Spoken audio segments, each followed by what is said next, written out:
আর তাদের সেই দায়ভারটা আমাদের মাথায় চাপানো হয়। আমরা প্রতিবাদ করার চেষ্টা করি, কিন্তু প্রতিবাদী জুব্বা নিয়ে এই কাজ কিছু মানুষ করে। দায়ভার কি আমরা কখন করব?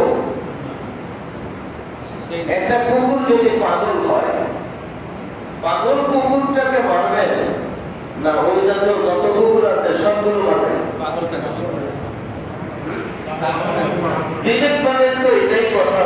যেটা পাগল হয়েছে ওটাই পাগল, ওটাই নষ্ট, মারতে হবে ওকে।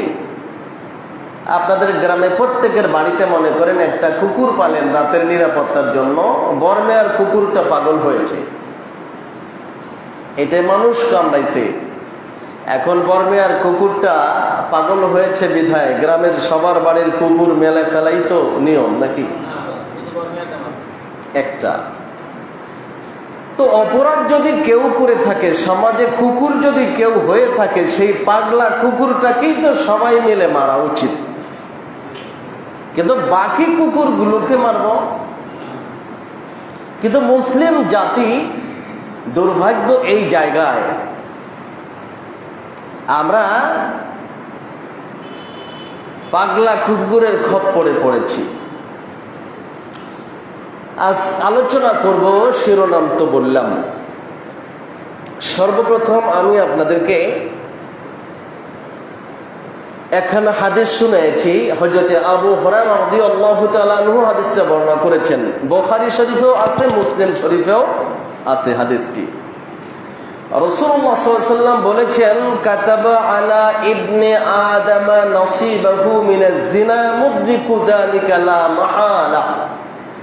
আল্লাহ পাক আদম সন্তানের জন্য জিনার একটা অংশ নির্ধারণ করেছেন।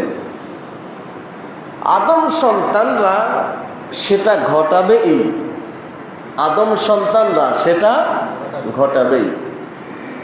ভালো করে শুনেন হাদিস, যে আল্লাহ আদম সন্তানদের জন্য জিনা, ব্যভিচারী, এটাকে এক ধরনের বিধিবদ্ধ করে দিয়েছেন যে আদম সন্তানরা এই জিনা করবে। আল্লাহ তো জানেন, আল্লাহ আমাদেরকে সৃষ্টি করেছেন, এই ঈমান তো আছে। অতএব আমাদের ভেদের খবর, ভবিষ্যতের খবরও আল্লাহ জানেন। নবীজি বলছেন, আল আইনানে জিনাহুমা আন নাজর। প্রথম আদম সন্তানরা জিনা করবে চক্ষু দিয়া, আর চোখের জিনা হলো অশ্লীল অবৈধ কিছুকে দেখা। ভালো করে শুনেন, আমরা একটা তাত্ত্বিক কথা বলার চেষ্টা করব। নবীজি বলছেন সবাই জিনা, আদম সন্তান জিনার মধ্যে লিপ্ত হবে। দুই চোখের জিনা হলো দেখা। তো সর্বপ্রথম শুরু করলেন কি দিয়া? বলেন তো সবাই। তাহলে জিনার থেকে বাঁচতে হলে প্রথম নিয়ন্ত্রণ করতে হবে কি? চোখ। মুহাম্মদ সাল্লাল্লাহু আলাইহি ওয়াসাল্লাম কোন অবচেতন মনে কথা বলেননি। মুহাম্মদ সাল্লাল্লাহু আলাইহি ওয়াসাল্লামের প্রত্যেকটি কথা আল্লাহর পক্ষ থেকে ওহী। বুঝেন নাই? তো সর্বপ্রথমে তিনি বললেন, দুই চোখের জিনা হলো দৃষ্টি দেয়া, দেখা। দুই নম্বরে বললেন, ওয়াল উযনানে জিনাহুমাল ইস্তিমা। দুই কানের জিনা হলো শোনা। জিনা হয় নারী আর পুরুষে, কিসে কিসে? নারী আর পুরুষে। তাহলে নারী পুরুষের প্রথম দেখা হলো জিনার সূত্রপাত, সূচনা হলো কি? দেখা। দুই নম্বরে যারা দেখে না তার কথা শোনেও না। তিন, ওয়াল লিসান জিনাহুল কালাম। আর জবানের জিনা হলো কথা বলা। চার, ওয়াল ইয়াদ জিনাহা আল বাতশু। হাতের জিনা হলো স্পর্শ করা, ধরা। পাঁচ, আর রিজলু জিনাহাল খুতা। আর পায়ের জিনা হলো হেঁটে যাওয়া। নারীর কাছে পুরুষ অথবা পুরুষের কাছে নারী। কয়টা আসলো? আপনারা কি চান সমাজের জিনা বন্ধ হোক? তাহলে সবার আগে পাঁচটা বন্ধ করতে হবে। যেই দিন জাতি এই 5টি বন্ধ করতে পারবে তখন চূড়ান্ত জেনাটা শতভাগ বন্ধ হয়ে যাবে। এই 5টা খোলা রেখে যারা জেনা বন্ধ করার চেষ্টা চালাবে তারা পৃথিবীর সবচেয়ে পাগল, ধোঁকাবাজ।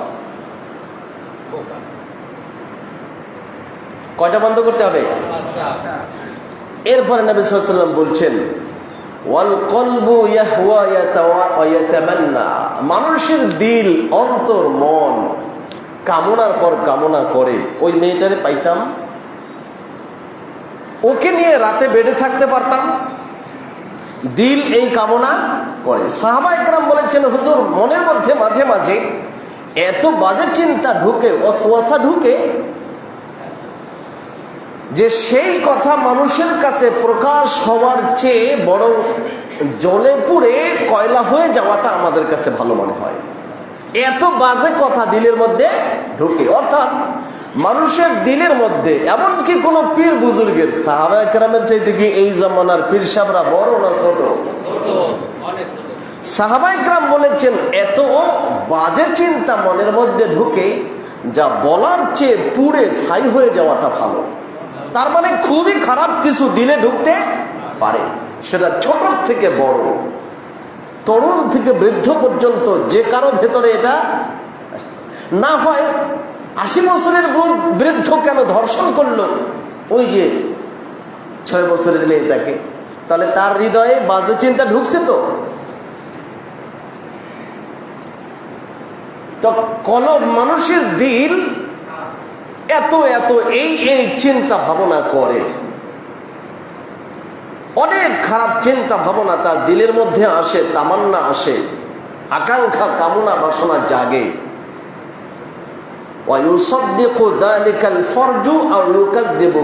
চূড়ান্ত পর্যায়ে যৌনাঙ্গ হয়তো সেটা বাস্তবায়ন করে, নয়তো প্রত্যাখ্যান করে। শুনেন হাদিসটি, 5টার কথা নবীজি বলেছেন। এই 5টার জেনা, দিলের জেনা হলো অনেক কিছু কামনা বাসনা করা, তার মানে ষষ্ঠ হলো দিল। এইটা চূড়ান্ত জেনা, ব্যভিচারিতে যায়, যার জন্য আল্লাহ বিচার নিযুক্ত করেছেন। চোখের জেনার জন্য কারো 100 বেত্রাঘাতের বিধান নাই, হাতের জেনা, পায়ের জেনার জন্য এই বিধান নাই। এটা তওবা করবে মানুষ, মাফ করে দিবেন আল্লাহ পাক। কিন্তু চূড়ান্ত জেনা যেটা সংঘটিত হয় সেটা যৌনাঙ্গের দ্বারা হয়। নবীজি এই বয়ানের পরে বললেন, এরপরে হাত, পা, চোখ, কান, দিল, জবান এগুলোর তাড়নায় এক সময় যৌনাঙ্গ সেই কাজটা করে অথবা করে না, দুটার একটা করে। এবারে আমি আপনাদেরকে একটা ঐতিহাসিক ঘটনা শোনাচ্ছি। ওমর ইবনুল খাত্তাব রাদিয়াল্লাহু তাআলা আনহুর জামানায় হযরতে আবু উবাইদা ইবনুল জাররাহ রাদিয়াল্লাহু তাআলা আনহুকে সিরিয়ায় ওমর ইবনুল খাত্তাব অভিযানে পাঠিয়েছেন। পারসিকদের বিরুদ্ধে তার অভিযান। পারসিকদের একটি অঞ্চলকে তিনি মুজাহিদদেরকে নিয়ে চতুর্দিক থেকে ঘিরে রেখেছেন অনেক দিন পর্যন্ত। ওরা আত্মসমর্পণ করে না। ভেতরে ওরা আছে, খ্রিস্টানরা আছে, পারসিকরা, অগ্নিপূজকরা আছে। ওরা ভেতরে বসে পরিকল্পনা করেছে যে মুসলমানকে দমন করা যাবে কোন পদ্ধতিতে।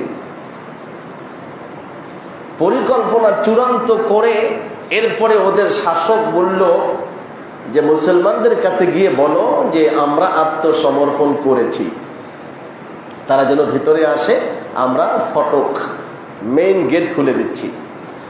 আবু উবাইদা ইবনুল জাররাহর কাছে যখন এই মেসেজ আসলো, উনি সাথীদেরকে সব জমা করে বললেন, আমার কাছে বিপদ মনে হচ্ছে।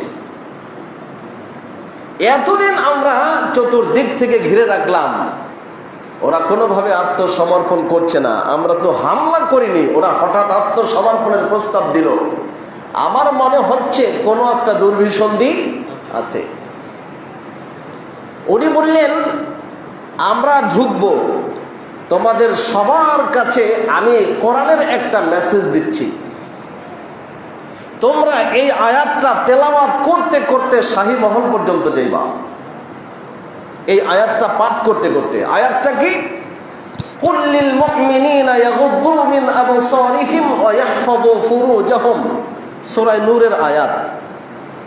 হে নবী, আপনি ঈমানদার পুরুষদেরকে বলে দেন, বিশ্বাসী মুসলমান পুরুষদেরকে বলে দেন, আল্লাহ যা দেখা নিষেধ করেছেন তা থেকে যেন তাদের চোখকে নিচু করে রাখে, নিয়ন্ত্রণ করে। মুসলমানদের একজন, পরবর্তীতে উনি সিরিয়ার গভর্নর হয়েছেন, ওমর ইবনুল খাত্তাবের সময় ওনাকে গভর্নরও বানানো হয়েছে, আবু উবাইদা ইবনুল জাররাহকে। উনি বললেন, এই আয়াতটা তেলাওয়াত করতে করতে তোমরা ঢুকবা, কারণ আমরা জানি এই পারসিকরা তাদের শাহী মহল পর্যন্ত রাস্তার দুই পাশে সাজানো গোছানো বাজার বসায়। আমার সন্দেহ হচ্ছে এইখানে কোনো নারী বসিয়ে আমাদের ঈমানকে হরণ করার পায়ে তারা চালাবে। শুনতেছেন? উনি যখন বললেন, সাথীরা ঠিক তাই। পারসিকদের লিডার বলছে এই মুসলমানরা দীর্ঘদিন পর্যন্ত তাদের স্ত্রীদের থেকে আলাদা, অতএব এই লোকগুলো এখন সবচেয়ে বড় বিপদে পড়বে কোনো রূপসী নারী দেখলে, সেটার প্রতি তাদের আকর্ষণ যাবে, যেহেতু অনেকদিন পর্যন্ত তারা তাদের স্ত্রীদের সে থেকে দূরে। সুতরাং তোমরা রাস্তার দুই পাশে বাজার সাজাও, বাজারের মধ্যে আমাদের মেয়েগুলো যারা সবচেয়ে বেশি রূপসী তাদেরকে চূড়ান্ত সাজসজ্জা দিয়ে এই বাজারগুলোতে বসা দাও, বসিয়ে মেয়েদেরকে বলে দাও, মুসলমানদের মুজাহিদরা যখন ঢুকবে তারা অবশ্যই তোমাদেরকে উত্ত্যক্ত করবে। নাউজুবিল্লাহ বলেন। ওদের চিন্তা যে তারা অবশ্যই তোমাদেরকে উত্ত্যক্ত করবে, তোমাদের এত রূপ দেখে ওরা টিকতে পারবে না, কারণ ওরা অনেকদিন স্ত্রীর সংস্রবে নাই। তোমরা তখন ওদেরকে চূড়ান্ত সুযোগ দিবা, তোমাদের এই সুযোগ গ্রহণ করলেই আমরা ওদের উপরে হামলা করব, ওদের পতন হবে। শুনতেছেন? আবু উবাইদা ইবনুল জাররাহ কি এইসব কিছু জানেন? ওই জামানার মুসলমান। উনি বলছেন সবাই ঢোকো, নিজেও পড়তেছেন কুল লিল মুমিনিনা ইয়াগুদ্দু মিন আবসারিহিম ওয়া ইয়াহফাযু ফুরুজাহুম। মুসলমানরা সব দলে দলে ঢুকতেছে আর একটা আয়াত তেলাওয়াত করতেছে। ওদের বড় বড় লিডাররা যারা রিসিভ করতে আসছে এদেরকে, আর দুই পাশে বসে থাকা সেই সব পশ্চিমাদের সেই কালচার নিয়ে আজ তাদের মেয়েদের দিকে তাকানোর প্রয়োজন নাই। আমাদের মেয়েরা, মুসলমানদের মেয়েরাই হাজার হাজার লক্ষ লক্ষ পশ্চিমাদের মনোরঞ্জনের জন্য দাঁড়িয়ে থাকে। আমাদের উত্থান, আমাদের পতন নির্ভর করে ঈমান ও আমলের উপর। আজ আমরা ধ্বংস হয়ে গেছি একটি জাতি, কেমন যেন। আল্লাহ বলছেন লা তাকরাবু জিনা, জিনার কাছে যেও না। কি বলছেন? জিনার কাছে যেও না। ইন্নাহু কানা ফাহিশা, এটা চরম অশ্লীল কাজ। ওয়া সাআ সাবিলা, এই রাস্তাটা বড় মন্দ, রাস্তাটা বড় মন্দ, বড়ই খারাপ রাস্তা, এটার কাছেও যাবে না। জেনা করতে নিষেধ করেছেন না জেনার কাছে যেতে নিষেধ করেছেন? জেনার কাছে যাওয়া মানে আল আইনানে জিনাহুমা নাযরু, দুই চোখের জেনা হলো দৃষ্টি দেয়া, এটা হলো জেনার কাছে যাওয়া। বুঝেন নাই? চূড়ান্ত তো বলছে জেনা করবে যৌনাঙ্গ, কিন্তু তার আগে জেনার কাছে যাবে কি দিয়া? এক নম্বরে চোখ দিয়া। যদি বন্ধ করতে চাই তাহলে নারী পুরুষের অবাধ মেলা মেশা দেখা সাক্ষাৎ এটাকে সবার আগে বন্ধ করতে হবে, এক নম্বর। তো বলবেন তো এখন তো হুজুর আপনি নারীদের অধিকারের উপরে হস্তক্ষেপ করলেন, ঠিক না? দেহ আমার, পোশাক আমার, মনে আছে কত জোড়া? দেহ আমার, পোশাকও আমার। প্রশ্ন, তুমি কেন এখানে আমার উপরে পোশাক চাপিয়ে দিতে চাও? আমি তো চাপিয়ে দিতে চাই না। তুমি বলে দাও যে আমি মুসলিম না, তাহলে আমিও মেনে নিব দেহ তোমার, পোশাকও তোমার। কিন্তু তুমি মুসলিম হয়ে দেহ আমার, পোশাক আমার এই কথা বলার অধিকার রাখো না।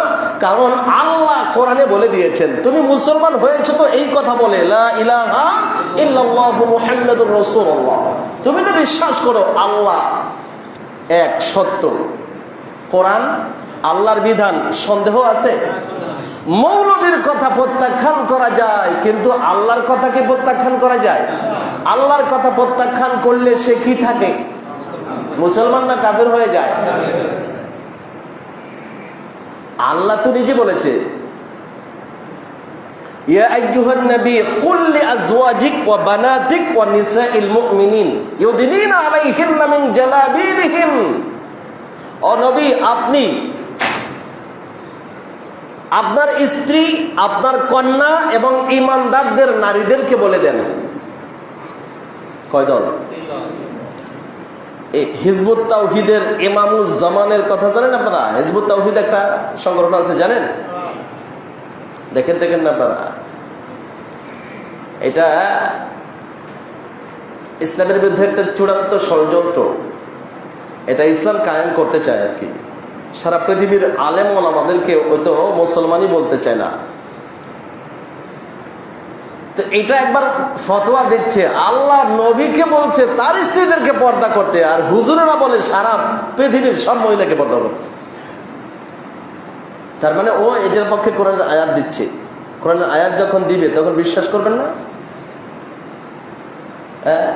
কোরআনের আয়াত সত্যই দিছে, ইয়া নিসা আন-নবী লাস্তুন্না কাহাদিম মিনান নিসা, ও নবীর স্ত্রীরা তোমরা অন্য নারীদের মতো নও। কে বলেছেন?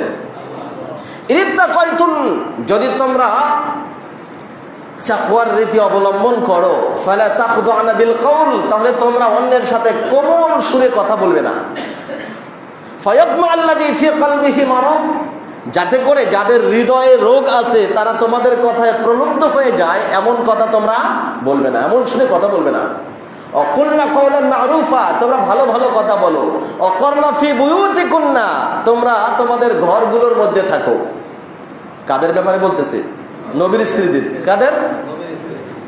ওয়ালা তাবাররাজনা তাবাররুজাল জাহিলিয়াতিল উলা, জাহিলি যুগের আগেকার নারীদের মতো তোমরা উলঙ্গ, অর্ধুলঙ্গ, নগ্ন হয়ে চলাফেরা করিও না। এই আয়াতে কাদের কথা বলছেন? নবীর স্ত্রীদের কথা। তাহলে ঘরে থাকবে নবীর স্ত্রী, আমার আপনার না। কারণ আল্লাহ নবীর স্ত্রীর কথা বলেছেন। জাহিলি যুগের মতো চলতে নিষেধ করেছেন আল্লাহ নবীর স্ত্রীকে, আপনার আমার স্ত্রীকে বলেন নাই। সুতরাং আপনার আর আমার স্ত্রী হেদের মতো চলতে পারবে। এই ফতোয়া দিছে কিন্তু কোরআনের আয়াত দিয়া। আপনি কিসের জবাব দেবেন? এখানে যারা বসে আছেন আপনারা কি জবাব দেবেন এই ইমামুজ জামানের বিরুদ্ধে? এর উপাধি হইল জামান আর ইমাম। নাউজুবিল্লাহ বলেন। সে কঠিন বক্তব্য দেয়। 5ই আগস্টের পরে পালাইছিল, এখন আবার বের হয়ে এই মাস দেড়ে দুই শুরু করছে আবার। এটা আপনি কি ফতোয়া দিবেন?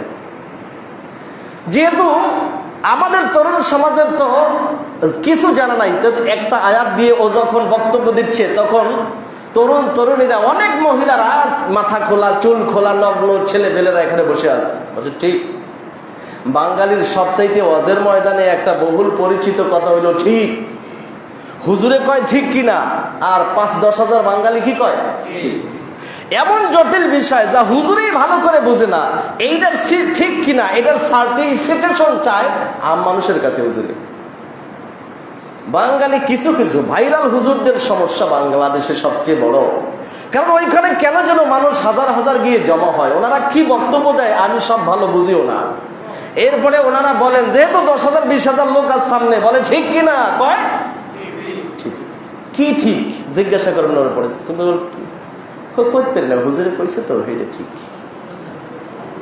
তো ইমামুজ জামানের বৈঠকে বৈশা তরুণরা কয় কি ঠিক। কোরআনে আছে, আয়াত নাম্বার বলে দেয়, রেফারেন্স, সত্য কথা। এটি তো বিশ্ব নবীর স্ত্রীদের জন্য আল্লাহ পাক স্পেশাল বিধান দিয়েছেন। হুজুরের বউর পর্দা আর সাধারণ মানুষের পর্দায় একটু ডিফারেন্স হতে পারে। সমাজে হবে না? হবে তো। যে ইমাম সাহেবের বউ এরকম ফেস খুলে হাঁটলো কেন? অন্যের স্ত্রী ফেস খুলে হাঁটলে, পুরো দেহ বন্ধ করলে খুব বেশি কিছু বলবে না, কিন্তু ইমাম সাহেবটা একটু আলাদা দেখা হবে কিনা? অবশ্যই হবে। যেহেতু তার পদমর্যাদা ধর্মের ক্ষেত্রে উপরে, অতএব তার ফ্যামিলিগত স্ট্যাটাসটাও হবে একটু ভিন্ন। তাহলে নবীর ব্যাপারে একটু আলাদা আল্লাহ বেশি করে বলতে পারেন না তার স্ত্রীদের ব্যাপারে? এত অতিমাত্রায় বলেছেন, কিন্তু গণহারে যে আরেক আয়াতে আল্লাহ বলে দিয়েছেন, ইয়া আইয়ুহান নবী কুল লিআজওয়াজিক ওয়া বানাতিক ওয়া নিসাইল মুমিনিন, ও নবী আপনি আপনার স্ত্রীদেরকে, আপনার কন্যাদেরকে এবং মুমিনদের নারীদেরকে। এবার কি শুধু নবীর ঘরে আছে এই আয়াত আল্লাহর দেওয়া না? তো ওইটা দিয়ে তুই দলিল দিস, কিন্তু এই দলিলটা কেন শোনাও না? ওর বউটাকে নিয়ে আসে সেরকম নগ্ন। ইউদনিনা আলাইহিন্না মিন জালাবিবিহিন্না, আপনি বলে দেন তারা সবাই যেন তাদের চাদরকে মাথার উপর থেকে টেনে দেয়, পুরো শরীরটা আটকে দেয়, ঢেকে দেয়। এখন ও দলিল দিছে কোরআন দিয়া, ওর দলিল তো ঠিক। লা তাকরাবুস সালাহ, তোমরা নামাজের ধারে কাছেও যেও না, এ কথা আল্লাহই কোরআনে বলছে, বুঝেন নাই? এরপরে আছে ও আনতুম সুকারা, মাতাল অবস্থায়। কি অবস্থায়? তো উনি যেটা দিছে কোরআন দিয়ে দেয় না, আল্লাহ বলছেন নামাজের ধারে কাছেও যাবে না। তো ফতোয়া চলছে, ভয়াবহ ফিতনা আমাদের সমাজে।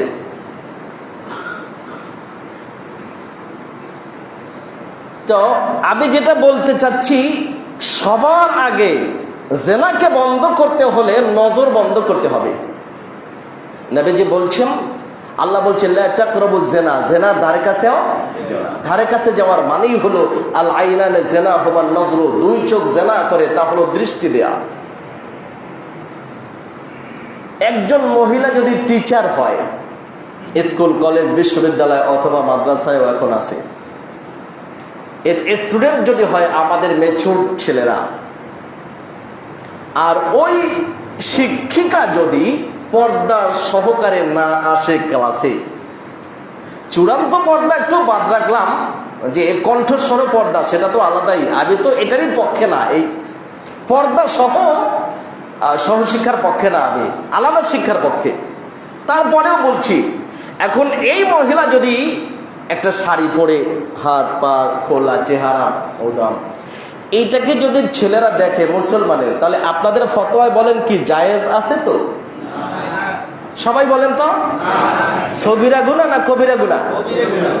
যতক্ষণ দেখবে অতক্ষণই কবিরা গুনাহ, জঘন্য অপরাধ, অতক্ষণই চরিত্র নষ্ট হতেছে আমাদের কিশোর তরুণের। বাদ দিলাম শিক্ষা প্রতিষ্ঠানে আছে নাকি নাই? এটা এই যে 1 বছর আগে দেখেছি শিক্ষিকা ইন্টারের ছাত্রের সাথে প্রেম করে শেষ পর্যন্ত বাচ্চা কাচ্চা ছেড়ে চলে এসেছে, 3 মাস পরে আত্মহত্যা করেছে। এটা হলো রেজাল্ট। 2, আমরা যদি চিকিৎসার জন্য যাই, সেখানে নার্স আছে তো, বয়ও তো আছে। পুরুষের সেবা বয়রা করবে, নারীর সেবা নার্সরা করবে, এটা ইসলাম। ইসলাম বলে না যে নারী ডাক্তার হবে না অথবা নার্স হবে না, আলাদা আলাদা থাকো। কিন্তু আমরা কি এটা দেখছি না যে জঘন্য রকম ধর্ষণ হচ্ছে? এই মঠবাড়িয়াও তো সেদিন একটা নিউজ হচ্ছে, এক নার্স অভিযোগ দিচ্ছে আমাকে ধর্ষণ করা হচ্ছে, বিবাহের কথা বলে ইত্যাদি ইত্যাদি। ওইখানে যদি বয় আর নার্স দুজন না থাকতো তাহলে এই কাণ্ডটা ঘটতো না। ইসলাম বলছে তুমি তো নারীর চিকিৎসা নারী করবা। আমি একবার ঢাকায় একটা চিকিৎসায় গেলাম, খেদনা হসপিটাল আছে তাবলিগ জামাতের প্রতিষ্ঠিত। আমি আমার ওয়াইফের চিকিৎসায় কিছু টেস্ট দিল, ইনভেস্টিগেশন করতে গেলাম। পরে পুরুষের টেস্টের জায়গা আলাদা, মহিলার টেস্টের জায়গা আলাদা। যখন মহিলার ওইখানে গেলাম, কিছু দূর যাওয়ার গেটে যাওয়ার আগেই বলে আপনি আর যেতে পারবেন না, আপনি যান। একে এখন দায়িত্ব আমাদের। একজন বয়স্ক মানুষ, বুড়ো মানুষ বলছে গেট থেকে আপনি যান, ওই পাশে গিয়ে বসেন। উনি দরজা খুলে দিল, ভিতরে চলে গেল। ওই এলাকায় নারীর চিকিৎসার ইনভেস্টিগেশন বলেন, তার যা কিছু বলেন, সব মহিলা করেছে। এখন আপনাদের কাছে কি মনে হয় যে আপনার, আমার, বোন, মা, স্ত্রী, কন্যার চূড়ান্ত চিকিৎসাটা যদি এইভাবে হতো, তাহলে সামাজিক ভাবেও কি মনে ভালো লাগতো না? আমরা তো বন্ধ করতে বলি না, নার্সিং ইনস্টিটিউট বন্ধ করতে বলি না, আমরা বলি দুইটা আলাদা করো। কারণ ওই যে দর্শনের জেনা হচ্ছে নিয়মিত, তার পরিণাম হচ্ছে সেদিন আপনারা দেখতে পারেন, এক মহিলা তার বাচ্চা নিয়ে গেছে, অসুস্থ বাচ্চা নিয়ে হসপিটালে, তার বাচ্চাটার চিকিৎসা করতে, আর তাকে ঔষধ দেওয়ার কথা নিয়ে ধর্ষণ করেছে। শুনেছেন আপনারা? কেন হলো ভাই? ওই যে আমরা জেনার রাস্তা খুলেছি প্রথম দৃষ্টি দিয়ে, বাদ দিলাম চিকিৎসা কেন্দ্র, সেখানে আমাদের একটা বোনের পেট কেটে, একটা মায়ের স্ত্রীর পেট কেটে সিজার করা হচ্ছে। কোন কোন জায়গায় সব ডাক্তার পুরুষ, কোন কোন জায়গায় মুসলিম অমুসলিম মেলানো। মহিলা ডাক্তার নামে অপারেশন করছে, কিন্তু অ্যাসিস্ট্যান্ট হিসাবে আছে কয়েকজন পুরুষ। এমনকি এমআরের মতো ঝুঁকিপূর্ণ কাজগুলো, যেখানে একজন নারী চূড়ান্ত লজ্জা রক্ষা করতে চায়, সেই কাজগুলো করতে গিয়া অ্যাসিস্ট্যান্ট হিসেবে দাঁড়ায় আছে পুরুষ অথবা বয়। আমরা এমন একটা নির্লজ্জ জাতি, কোনোদিন এটার ব্যাপারে আমরা ভাবেই না যে আমরা প্রত্যেককে আলাদা করে করে তার জায়গা করে দেই। মহিলারা মার্কেটিং করুক, আমাদের কোনো আপত্তি নাই, আপনারা তাদের জন্য মার্কেট তৈরি করে দেন। ওখানে গেটে একজন বয়স্ক লোক দাঁড়িয়ে থাকবে, কোনো পুরুষ, নো এন্ট্রেন্স, শুধুমাত্র মহিলা ঢুকবে, যাক শপিং করে চলে আসেন, আমরা বাধা দিচ্ছি না তো। রাজনীতি করলে তো জায়েজ, ওখানে তো পর্দা লাগবে না। হ্যাঁ, যদি কোনো নারী রাজনীতি করে, সংসদ সদস্য হয়, তাহলে সে হেজাব ছাড়া চললে সেটা তো জায়েজ আছে। তার দিকে যে মুসলিম তাকাবে, তাদের তো কোনো পাপ হবে না। হ্যাঁ, হবে হবে হবে। এমনি করে আমি দেশের প্রশাসনে মনে করে একজন নারী বসে আছেন, তো পুরুষরা যাচ্ছে। আমি মাস্টার্স পরীক্ষা দিচ্ছিলাম খুলনা বিএল থেকে, বয়রা মহিলা কলেজে হলো হল।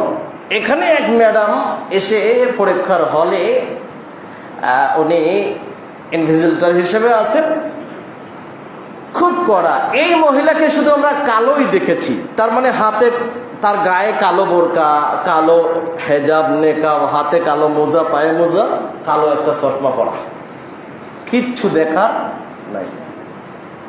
সরকারি কলেজের একজন অধ্যাপিকা, খুব কড়া, কোনো সাউন্ডও করে না, কথাও বলে না, ঘুরে বেড়াচ্ছে। এই দেশে কি উনি চাকরি করতে পারেন নাই? ওরা চাকরি শেষ করে দেন নাই, উনি করতে পেরেছেন।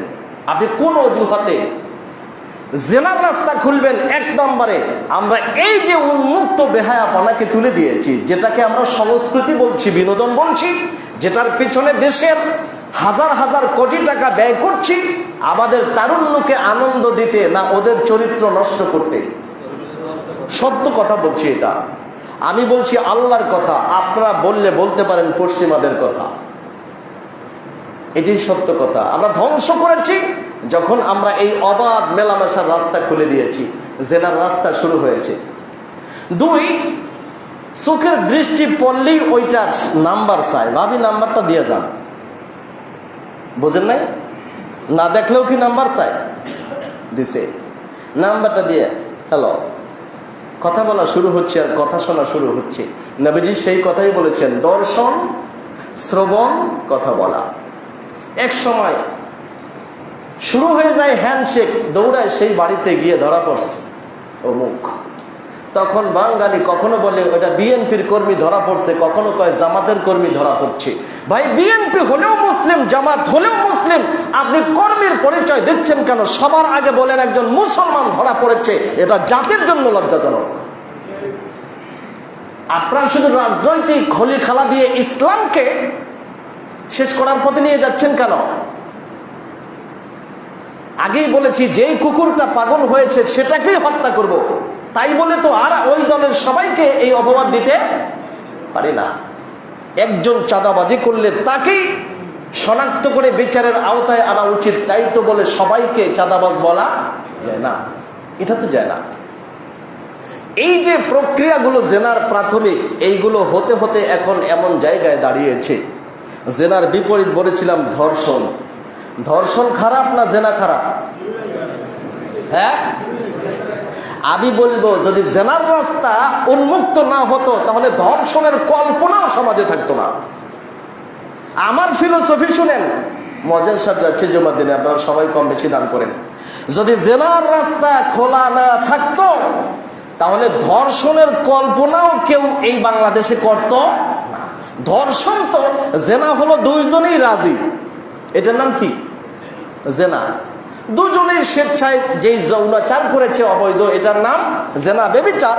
আর ধর্ষণ একজন রাজি আর একজন রাজি না, এটার নাম কি? ধর্ষণ। ধর্ষণের মধ্যে জেনাও আছে, জুলুমও আছে। আর জেনার মধ্যে শুধু জেনা আছে, জুলুম নেই। এখন জেনার রাস্তা যখন খুলে গেল, ধর্ষণ করে মানুষ কখন? ধর্ষণ করে কারা? আমাদের সমাজে দেখবেন ধর্ষক কারা, কারা ধর্ষণের কাজে জড়িত? যেই লোকটা তার অবৈধ যৌনাচারকে কোনোভাবেই সম্পন্ন করতে পারে না, তার রাস্তা খোলা নাই, উপায় পায় না, তখন সে ধর্ষণের রাস্তায় যায়। যারা তাদের সামনে উন্মুক্ত জেনার পরিবেশ পায় তারা ধর্ষণ করে না, কারণ সে তো ডাকলেই পায়। তার তো আবার টাকা পয়সা আছে, সুযোগ সুবিধা আছে, তার স্ট্যাটাস আছে, স্বাস্থ্য আছে, চেহারা আছে, সে ডাকলে অভাব হয় না। কিন্তু তার এই দৃশ্য দেখে আরেকটা সমাজের নিচু মানুষ, যার টাকা পয়সা কোনো কিছুরই সুযোগ নাই, সে কোনোভাবেই একটা মেয়েকে বা একটা মহিলাকে তার বাগে আনতে পারে না, তার অবৈধ যৌনাচার লালসাকে চরিতার্থ করতে পারে না, তখন সে এই ধর্ষণের রাস্তায় পা বাড়ায়। এই দেশে ধর্ষণ বেশি হয় না জেনা বেশি হয়? হ্যাঁ, কত কত বেশি গুণ যে জেনা। কিন্তু ধর্ষণ শুরু হলো, 10 জনে জেনা করতেছে, তাদেরকে কেউ কিছু বলে না, অথবা তাদের জেনার সুযোগ আছে। একজন দাঁড়ায় দেখে যে আমি কোনো রাস্তা পাই না, তখন সে গিয়া 70 বছরের বৃদ্ধাকে ধর্ষণ করে, উপায় না পাইয়া একটা পাগলিকে ধর্ষণ করে, তার বাচ্চা হয়। আপনারা দেখেছেন বাংলাদেশে এই যে কুমিরে বাচ্চাটা ধরলো, এই খানজাহান আলীর এই বাচ্চাটাও এক পাগলির, বুঝেন না?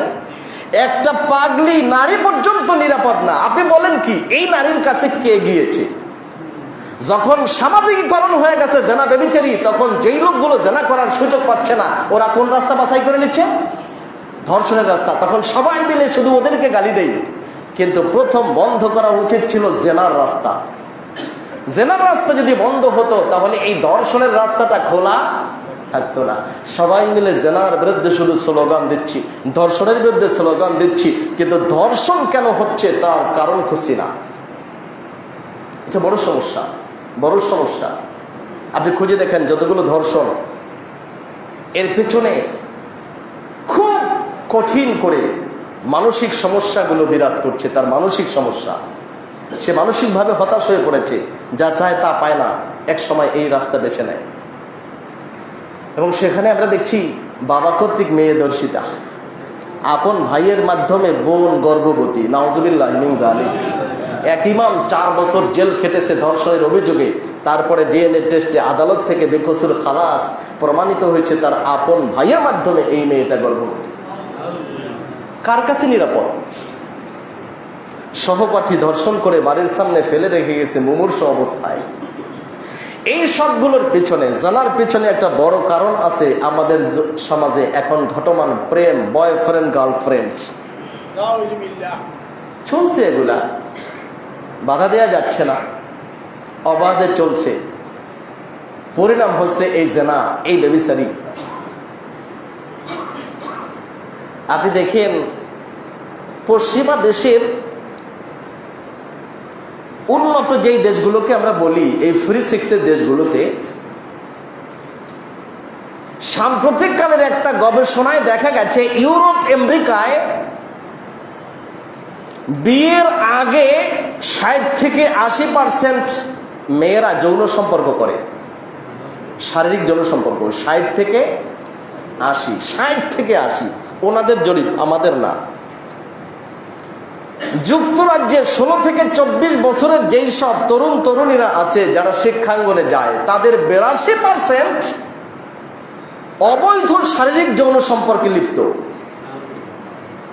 তার মানে বাকি আছে কয়জন? এটা বিয়ের আগে। আর বিয়ার পরে 40 থেকে 60% পর্যন্ত পুরুষ নারী জেনা ব্যভিচারে লিপ্ত। অর্থাৎ সংসার আছে, নিজের স্বামী আছে, এই অবস্থায় বয়ফ্রেন্ডের জন্য অপেক্ষায় আছে 40 থেকে 60%। ওরাই আবার গবেষণা করে বলেছে দক্ষিণ পূর্ব এশিয়া, মধ্যপ্রাচ্য এবং আফ্রিকার মুসলিম কান্ট্রিগুলোতে সর্বোচ্চ জেনার এই এরকম অবৈধ সম্পর্কের মাত্রা হলো সর্বোচ্চ 10%। আলহামদুলিল্লাহ বলেন। ওদের বলছে 60 থেকে 80%, কিন্তু মুসলিম রাষ্ট্রগুলোতে বলেছে কত? সমস্যা কি? এই দাওয়াতি কার্যক্রম, ইসলামের এই বিধিবিধান, এই আইন কানুন আর এই দাওয়াতি প্রচারণা আজও পর্যন্ত আমাদের তরুণ তরুণী, আমাদের নারী পুরুষদেরকে এমন একটা জায়গায় ব্রেক করে রেখেছে যে ওদের গবেষণায় ওরা 60 থেকে 80%, আর মুসলমানরা সর্বোচ্চ কত? 10%। ওদের বিবাহ ভেঙে যাচ্ছে মিনিমাম এখন 70%। মুসলমানদের বিবাহ এখনো পর্যন্ত 5%ও সংসার ভাঙে না। এটা ইসলামের জন্য, এই ইসলামের বিধি নিষেধকে ধ্বংস করার পায় তারা, এজন্য ওরা চূড়ান্ত চালাচ্ছে। কারণ ওর তো লেজ কাটা গেছে, এখন আমাদের লেজ থাকলে কি ভালো দেখায়? To kill a dog give him a bad name. কুত্তারে মারতে হলে বলতে হবে ওটা পাগলা কুকুর, বুঝলেন? ওরা সেই রাস্তায় এখন হাঁটতেছে, আর আমরাও যেন সেই রাস্তায় আস্তে আস্তে করে একটু সাড়া দিচ্ছি। নাউজুবিল্লাহ বলেন। আমরাও সাড়া দিচ্ছি। সবাইকে একদিন আল্লাহর আদালতে দাঁড়াতে হবে। আপনি দেখেন মুসলমানরা চাইলে, এই মধ্যপ্রাচ্যে কি হয়েছে জানেন? এই যে আন্তর্জাতিক এই ফিফা শুরু হয়েছে নাকি? শুরু হয়ে গেছে না? লক্ষ লক্ষ মানুষ দেখবে। এবারে পৃথিবীর সবচেয়ে বড় 3টা রাষ্ট্র, মেক্সিকো, কানাডা আর যুক্তরাষ্ট্রে হবে এই খেলা। এর আগের টার্মে 2022-এ এই খেলাটা ছিল কাতারে। হ্যাঁ, কাতারে যখন এই খেলাটার উদ্বোধন হলো, এটা মুসলিম রাষ্ট্র, জানা বেবিচারীর অবৈধ যৌন সম্পর্কের কোনো অনুমোদন ওই দেশে নাই নাই। যখন এই খেলাটা উদ্বোধন হতে গেল, তখন উদ্বোধন অনুষ্ঠানটায় কি গান, ড্যান্স, নাচ দিয়ে করবে বলেন? অর্থাৎ মুসলমানও আছে, অমুসলমানও আছে। কাতার আয়োজন করেছে, তারা আয়োজনে একটা ইতিহাস সৃষ্টি করলো। তারা যেভাবে সাজাইলো তো সাজাইলো, শেষ পর্যন্ত উদ্বোধনী অনুষ্ঠানে মঞ্চে আসলেন মর্গান ফ্রিডম্যান নামে একজন হলিউডের বড় অভিনেতা। হলিউডের এক অভিনেতা এসেছে, আর একজন মুসলিম এসেছে 20 বছরের কাতারের এক তরুণ গানিম আল মুফতা। এ প্রতিবন্ধী মানুষ, শারীরিক প্রতিবন্ধী মানুষ, দুজন মঞ্চে এসেছে। মর্গান ফ্রিডম্যান এসে এই মঞ্চে দাঁড়িয়ে উদ্বোধনে মানুষের ঐক্যের কথা বললেন, ভালো থাকার, মানুষের ভ্রাতৃত্বের কথা বললেন, অনেক ভালো ভালো কথা উনি বললেন। এবং উনি আশঙ্কা করলেন যে আমরা সেই ঐক্যের জায়গায় থাকতে পারছি না, কেউ নিজের মতকেই সত্য মনে করে অন্যগুলোকে বাতিল করে। এটা দিয়ে আমাদের দিকে ইঙ্গিত করছে, নিজের মতকেই সত্য মনে করে অন্যগুলা প্রত্যাখ্যান করে। এই কারণে আমরা সবাই মিলে আসলে একত্রিত, ঐক্যবদ্ধ হতে পারতেছি না। ওনার কথা হলো যে সব নদী ভেঙে চুরে একটা সাগর হয়ে যাক, আলাদা পরিচয় থাকবে না, পৃথিবীর সব মানুষ মিলে একটা জাতি, সবাই ঐক্যবদ্ধ হয়ে যেমন খুশি তেমন চলি, দেহ আমার পোশাক। এই বক্তব্য উনি দিলেন, ঐক্যের কথা বলছে না? ওনাকে জবাবে মুসলিম 20 বছরের এই তরুণ গানিম আল মুফতা বললেন, শুনেন, আমরাও ঐক্যের কথা বলি। উনি সূরাতুল হুজরাত এর 10 নম্বর আয়াত তেলাওয়াত করলেন। ইয়া আইয়ুহান নাস ইন্না খালাকনাকুম মিন যাকারিন ওয়া উনসা ওয়া জাআলনাকুম শুউবান ওয়া ক্বাবাইলা লিতাআরাফু ইন্না আকরামাকুম ইনদাল্লাহি আতকাকুম। সুবহানাল্লাহ বলেন। এটা গোটা দুনিয়া দেখে। উনি এই আয়াত তেলাওয়াত করলেন। আল্লাহ বলছেন, ও মানুষেরা, আমি তোমাদেরকে নারী আর পুরুষ হিসাবে সৃষ্টি করেছি, তোমাদেরকে আমি জাতি গোত্র বিভক্ত করে দিয়েছি কেবলমাত্র পরিচিতির জন্য। আমার কাছে তোমাদের মধ্যে সবচেয়ে ভালো মানুষ যারা মুত্তাকি। আলহামদুলিল্লাহ বলেন। উনি এই কথা বলে বুঝাইলেন, আমরাও তো সেই কথাই বলি, ঐক্যের কথা বলি। ভালো মানুষ তো তারা যারা মুত্তাকি। কারা? অতএব সারা দুনিয়ার মানুষ সব ঐক্যবদ্ধ হয়ে মুত্তাকি হয়ে যাক, তাহলেই তো ঐক্যবদ্ধ হতে পারি। জবাব কি বুঝলেন আপনারা? আমাদের সন্তানরা কেন জবাব দিতে পারে না? আমরাও তো কালচার চাই, সংস্কৃতি চাই। পশ্চিমা কালচারের মুখে থুতু নিক্ষেপ করে ইসলামী কালচার প্রতিষ্ঠা করাটাই তো কালচার। আমরা সেটা বলতে পারি না কেন ভাই? এইবারে উদ্বোধন হয়েছে মেক্সিকোতে, জমকালো উদ্বোধনে বলিউডের বিশ্বের বড় বড় এখানে অভিনেতা, নর্তকীরা, সিঙ্গাররা এখানে গিয়েছে, সেইভাবে উদ্বোধন হয়েছে। অনুষ্ঠানে কি হয়েছে জানেন? প্রবেশ পথে পথে মেক্সিকোর সরকার 60 থেকে 70 লক্ষ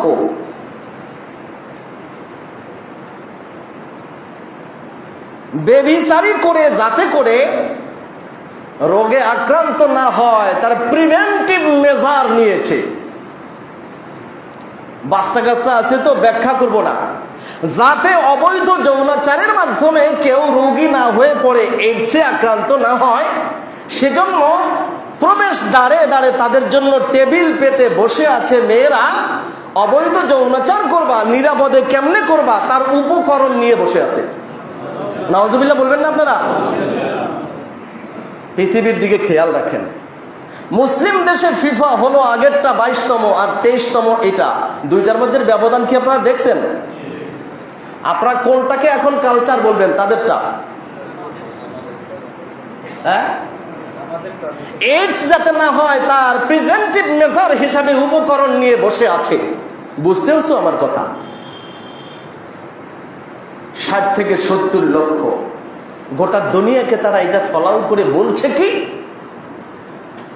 তার মানে তোমরা অবাধ জেনা ব্যভিচারের রাস্তা খুলে দাও, এটা কোনো অন্যায় না। সাম্প্রতিক ভারতের সুপ্রিম কোর্ট ঘোষণা দিয়েছে, নারী পুরুষ আইন হয়ে গেছে এখন, নারী পুরুষ যদি স্বেচ্ছায় কোনো যৌনাচার করে তাহলে সেটাকে অনৈতিকতা বলা যাবে না। আপনারা একমত তো? আপনার বউ, আমার স্ত্রী আর আরেকজন পুরুষ, দুইজনে যদি অবৈধ যৌনাচার করে তাহলে সেটাকে অনৈতিকতা বলা যাবে না। এটা ভারতের সুপ্রিম কোর্ট রায় দিয়েছে সাম্প্রতিক। এটাকে অনৈতিকতা বলা যাবে না, এটা নৈতিকতা। এটা বলছে এটা দুজন নারীর সহ অবস্থানের একটা বিশেষ রূপ। নাউজুবিল্লাহ বলেন। জেনা ব্যভিচারী ছড়িয়েছে ওইখান থেকে, ওই রুটে যেতে হবে। আল্লাহ বলছেন তোমরা চক্ষু নিচু করো, দৃষ্টি দেবা না যেটা অবৈধ সেটার দিকে। নারীদেরকে বলছে তোমরা সেরকম চলো। তার মানে আমাদের সমাজ যেদিন চোখের জেনা, হাতের জেনা, কানের জেনা, মুখের জেনা, পায়ের জেনা বন্ধ করতে পারবো, সেই দিন এই জেনা ব্যভিচারী বন্ধ হবে। জেনা ব্যভিচারী বন্ধ হলে ধর্ষণ বন্ধ হবে, জেনা বন্ধ না হলে ধর্ষণ বন্ধ হবে না। আগামী জুমায় বাকি কথা বলবো, আরো বলতে চেয়েছিলাম, দুর্ভাগ্যজনক এই জুমায় বলতে চাইছিলাম যে আমরা সমকামিতার মতো জঘন্য অপরাধ আর বলাৎকারের মতো জঘন্য কর্মকাণ্ড, এবং সেটা এই দেশের মাদ্রাসার হুজুর কোন টুপি দাড়িওয়ালা কে দিয়েও আমাদের নিষ্পাপ বাচ্চার উপরেও এই নির্যাতনের দৃশ্য দেখছি। দেখছেন না আপনারা? লজ্জা পুরো জাতির জন্য। আমরা আলোচনা করব সামনের জুমায়।